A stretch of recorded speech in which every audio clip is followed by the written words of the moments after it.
কৃষ্ণ বলি যে জীব ভোগ বাঞ্ছা করে, নিকটস্থ মায়া তারে ঝাপটিয়া ধরে। কৃষ্ণকে ভুলে যখন আমরা এই জগতের ভোগবস্তু নিয়ে চিন্তা করব, সে চিন্তা আমাদেরকে সর্বদাই দুঃখ প্রদান করবে। কেননা সেই চিন্তার মধ্যে রয়েছে মায়া।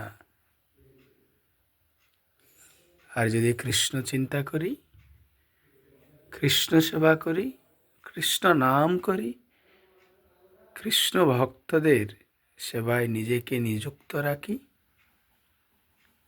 তাহলে এই মায়া থেকে উত্তীর্ণ হতে পারব।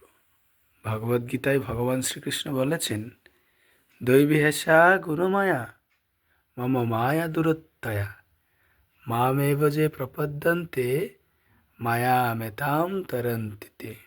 অর্থাৎ ত্রিগুণাত্মিকা মায়াশক্তি অত্যন্ত কঠিন, কিন্তু যখন কেউ ভগবানের শ্রীপাদপদ্মে শ্রীচরণ কমলে প্রপত্তি শরণাগতি শরণাপন্ন হবেন, তখন তিনি এই মায়ার বন্ধন থেকে মুক্ত হয়ে দিব্য আনন্দ লাভ করতে পারবেন।